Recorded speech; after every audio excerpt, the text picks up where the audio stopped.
You know, you touched base on, getting signed with WCW.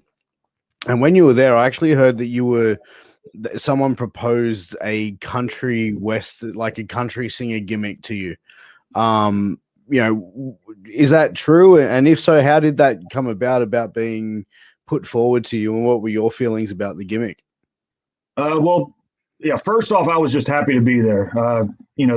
Back then, there was the big two, WWE and WCW. So to be signed by one of the big two was a huge dream of mine. So to even make it to that level, I thought was great. Of course, it was the end of WCW, so there was so much going on, and of course, it was on its way downhill. So they weren't really concentrating on a lot of the young talent. I think everybody was just kind of worried about the positioning of the company and what direction it was happening. But we were getting some good matches. I wrestled some great stars, and they were happy with my work.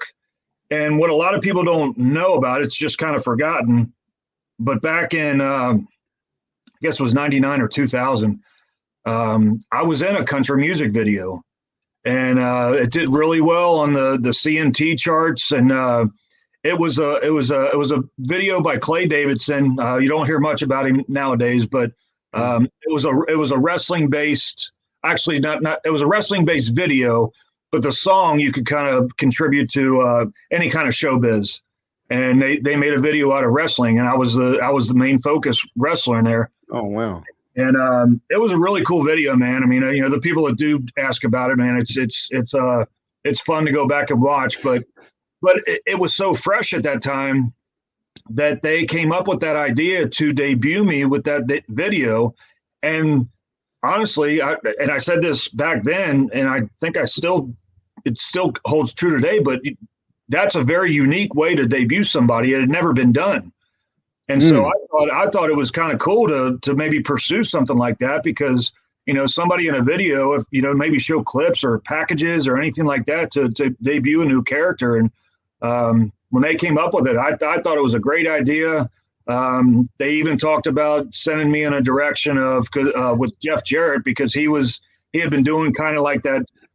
I don't know if you call it country Southern kind of, with the guitar and things like that. So they had talked about a direction with him where I could actually work a program with him. But it really, to tell you the truth, it didn't last long. It was in the talking stages. And what I had heard was that, and I kind of laugh at this, but they wound up saying it was almost too country, too Southern kind of a thing to do. Which the reason I chuckle about that is because we've always considered WWE as like the northern New York kind of territory. Yeah. WCW is a southern territory. How's it too southern or country? So it was kind of shut down right then, and I didn't have any pull, so it wasn't like I could pull for it. So. Yeah. But that was true, man. They brought up the idea. I wish we would have done something with it. I don't know how long it would have lasted, because the company was only in business for another year. So, but yeah, man, it would have been cool. But there's some truth to that. So, you know what? It's interesting, because like when I heard about it, I thought, okay, so it's kind of going to be like Jeff Jarrett in the mid '90s with but way you're describing it, it sounds like it was going to be a more, around that sort of time, that 99, 2000, which it was like the characters were a much more aggressive and in your face sort of style. So, and to have sort of be linked with Jeff Jarrett, who at that time, had really sort of flipped the switch on his career and took it to a main event level.